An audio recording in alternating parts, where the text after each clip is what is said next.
مرتضی رکھا گیا، منصب امامت ولایت خلافت، کنیت ابو الحسن ابو تراب، آپ کے پدر بزرگوار ابو طالب، دادا عبد المطلب، آپ کے والد ماجد جناب ہاشم، نسل ابراہیم کے واسطے تو باعث شرف علی ہیں، باپ دادا خاندان نسل کی فضیلت آئی، اب خدا نے عظمت بڑھائی، اس کعبے میں ولادت کا شرف دیا، صلوات بھیجی بر محمد و آل محمد۔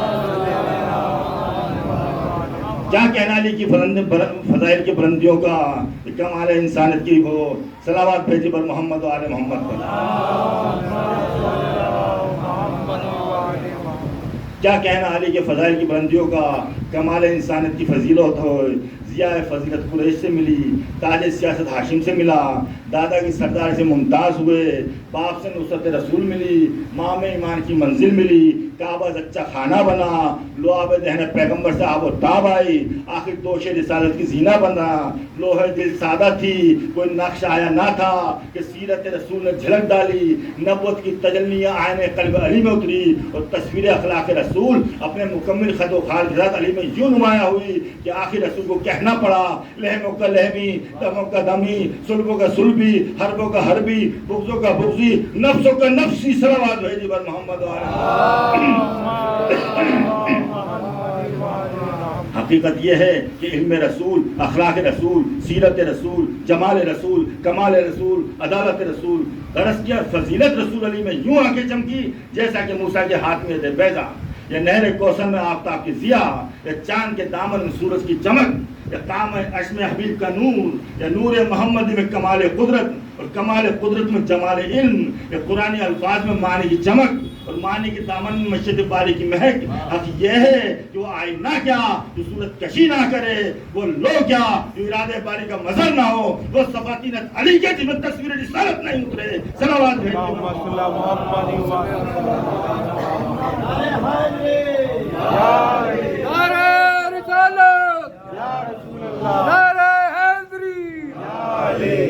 نعرہ صلوات۔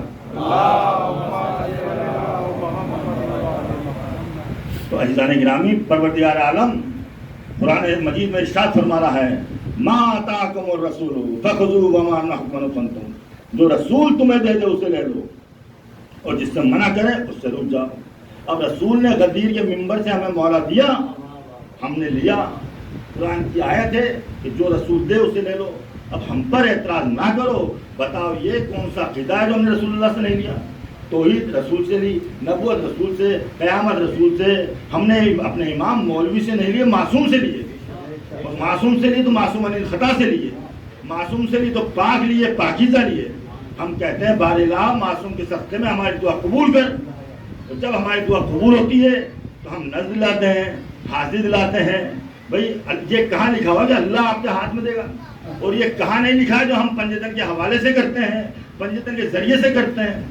جناب فضہ بارگاہ رسالت میں آئی، عرض کرتی ہیں یا رسول اللہ حسنین بیمار ہیں، اگر آپ کہیں تو ہم منتی روزے رکھ لیں، ہم منت مان لیں، اگر حسنین اچھے ہو گئے تو ہم روزے رکھیں گے۔ خدا کے رسول نے کہا ہم اجازت دیتے ہیں، دل چاہتا ہے کہ عرض کروں اے فضہ، اے جناب فضہ، آج آپ نے رسول سے منت کا مشورہ لے کر قیامت تک کے لیے ہمیں مفتیوں کے فتووں سے محفوظ کر دیا، تو آپ کو یہ تو نہیں کہہ سکتا کہ منت مانا بدعت ہے، خدا کے رسول نے اجازت دے دی ہے۔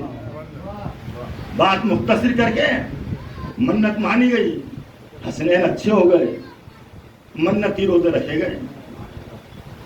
پہلا روزہ رکھا، افطار کا وقت آیا، پنجتن بیٹھے دسترخوان پر،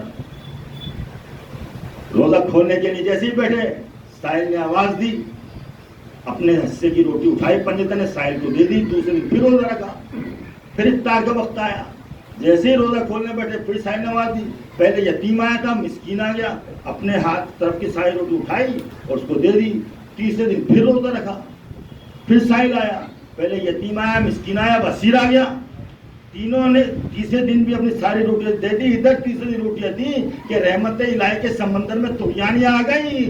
3 دنوں تک پنجتن خیرات کر چکے. ایک مرتبہ پروردگار کا حکم ہوا جبریل کو, جبریل جا میرے حبیب کی خدمت میں, دسترخوان جنت بھی لے جا, قرآن مجید کی آیتیں بھی لے جا, تاکہ دنیا والوں کو پتہ چل سکے کہ فاطمہ کے دستے مبارک سے پکی ہوئی جو کی سوکھی روٹیاں جب میزان عدالت میں جزا کی منزل پر تلے تو قرآن کی 30 آیتوں کے برابر. صلوات بھیجی بر محمد و آل محمد. عزیزوں, فاطمہ زہرا 3 روٹیوں کی 30 آیتوں کے برابر نہیں ہے. ان کے ہاتھ کی پکی ہوئی روٹیاں. تو اب بی بی کی عظمت سمجھ لینا چاہیے کیا ہے. بات مختصر کر کے دل چاہتا ہے عرض کروں پالنے والے, فاطمہ زہرا ان کے بچے فاقے سے تھے, جن کو روٹی کی ضرورت تھی ان سے روٹی لے لی, اور جنہیں روٹی کی ضرورت نہیں تھی ان کو روٹی دے دی. یہ کیا ماجرا ہے؟ تو شاید قدرت جواب دے, نادان تم تدبر مشیت کو کیا سمجھو. مشیت کی نگاہیں حال کے آئینے میں مستقبل کے ان مفتیوں کے فتووں کو دیکھ رہی تھی جو یہ کہیں گے کہ درے پنجتن سے مانگنا بدعت ہے, جو کچھ مانگنا اللہ سے مانگو. کوئی بندہ بھی بندے سے مانگتا ہے. اللہ نے درے پنجتن پر فرشتوں کو بھیج کر سنت و عزت قائم کر دی کہ رزاق حقیقی میں ہوں, لیکن رس ملتا ہے درے محمد پر. قرآن نے فیصلہ کیا کہ درے بطول پر بادشاہ بن کے نہ جانا, حکمراں بن کے نہ جانا, مفتی و مجتہد بن کے نہ جانا. اس دروازے پر مسکین بن کے آؤ, یتیم بن کے آؤ, بیزر بن کے آؤ, ابوذر بن کے بیزر بن کے آؤ, ابوذر بن جاؤ گے. صلوات بھیجیے بر محمد و آل محمد. اسی پر شاعر نے کیا خوب کہا ہے کہ فرشتوں نے علی کے در سے پائی روٹیاں اکثر, فرشتوں نے علی کے در سے پائی روٹیاں اکثر, زمین والوں کے ٹکڑوں پر پلے ہیں آسمان والے. تو یہ پنجتن وہ ہیں جو عرش والوں کو بھی رزق دیں, فرش والوں کو بھی رزق دیں. ان میں کوئی شامل ہو جائے تو اسے اہل بیت میں شامل کر دے, اور کوئی جھولا جھلانے بھی آئے تو اسے بھی سید الملائکہ بنا دے. یہ وہ پنجتن ہیں کہ جن کے در پر لوگ روٹیاں لینے آتے ہیں, خود بھوکے رہتے ہیں, دوسروں کو کھانا کھلا دیتے ہیں. کربلا کے میدان میں وہی 3 دن سے بھوکے اور پیاسے. حسین نے نانا کے دین کو بچانے کے لیے اپنی جان دی, لیکن سنیے دنیا کا انسان اور کائنات کا پڑھا لکھا ذرا آگے بڑھ کر اس پر سوچے کہ حسین کی قربانی سے اہل دل کو ولولہ ملا, انسانی شعور بیدار ہوا, فکر کو جلا ملی, ایمان کو روشنی ملی, قرآن کو صداقت ملی, کعبے کو عظمت ملی. حسین کی قربانی کیا تھی جو آج ساری دنیا کو متاثر کیے ہوئے. قربانی حسین کوئی معمولی بات نہیں ہے. انسان اپنے حافظہ اور تاریخ میں محفوظ رکھتا ہے. لڑائیاں تو ابتدائی تاریخ سے لے کر آج تک ہوئیں, بڑی بڑی لڑائیاں ہوئیں, لاکھوں انسان کام آئے, سینکڑوں شہر اجڑے, لاکھوں عورتیں بیوہ ہوئیں, کروڑوں لوگ لالچ بنے. لیکن جب لڑائی تمام ہو گئی تو تاریخ کی گرد پڑ گئی. واقعات کتابوں کے اندر چند لائنوں میں محفوظ رہ گئے.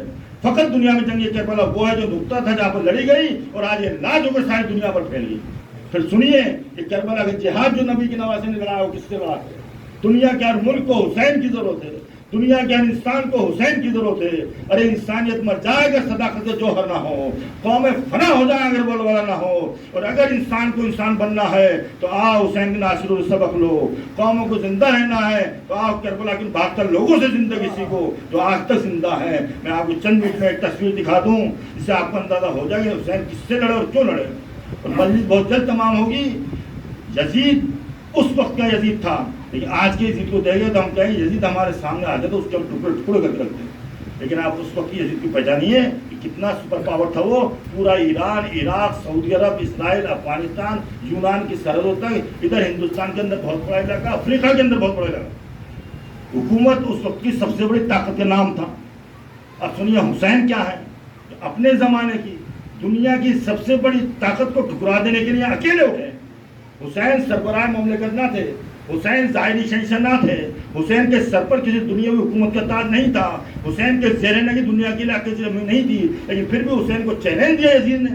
یعنی حسین کو ان کے زمانے کی سب سے بڑی طاقت بھی للکارا, اور کمال یہ ہوا کہ حسین نے اکیلے کھڑے ہو کر اپنے زمانے کی سب سے بڑی طاقت کو سرنیو کر دیا. صلوات بھیجے بر محمد و آل محمد. یہ نام حسین اپنے اندر جاذبت رکھتا ہے، یہ نام حسین اپنے اندر اثر رکھتا ہے، یہ نام حسین دنیا کو بتا دینا چاہتا ہے کہ دیکھو کہ تم سے دنیا کی بڑی سے بڑی طاقت بھی ٹکرانے آئے تو اس کو دیکھ کر ڈر نہ جانا، قوت کو دیکھ کر مروم نہ ہو جانا، نیزوں کو دیکھ کر دہل نہ جانا، پہلے اپنے مسلک پر غور کرنا کہ راہ حق پر ہو کہ نہیں، اگر باطل پر ہو تو کسی چھوٹے ملک کے سامنے بھی آگ مت دکھانا ورنہ تو گرا دے گا۔ آج آپ دیکھ لیجئے کس طرح سے جنگ ہو رہی ہے اور ایک چھوٹا سا ملک کس طرح سے ایران جو ہے کس طرح سپورٹ کر رہا ہے۔ آپ دیکھیے کبھی طاقت کا مقابلہ طاقت سے نہ کرنا، حسین نے بتایا کہ ظلم کا مقابلہ کبھی ظلم سے نہ کرنا، اگر ظلم کا مقابلہ کرنا ہے تو صبر المظلومی سے کرنا۔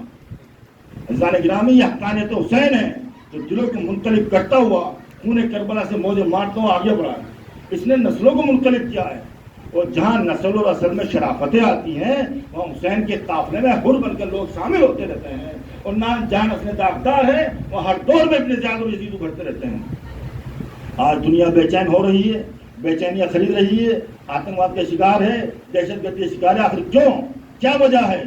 اس لیے ان کے پاس کوئی حسین نہیں ہے، ان کے پاس کوئی بولتا ہوا کردار نہیں ہے، ایک ایسا کردار جو دشمن کو بھی اپنے آستانے پر جھکنے پر مجبور کر دے، ایک ایسا کردار جو پیاس کے صحرا سے اشکوں کے سمندر نکالے، ایک ایسا کردار جو حکومتوں کے تخت الٹ کر دائمی حکومت کا اقتدار و اختیار دلوں پر قائم رکھے، دل بنائے اور دماغ بنائے اور یہ اعلان کر دے کہ دولتوں، تختوں، تاجوں، توپوں، میسائلوں، ایٹمک پاور کے ذریعے سے جسموں پر حکومت کرنا اور بات ہے، اور کردار و خون کے تقدس کے ذریعے سے دلوں کو مسخر کرنا اور بات ہے۔ صلوات بھیجیے بر محمد و آل محمد۔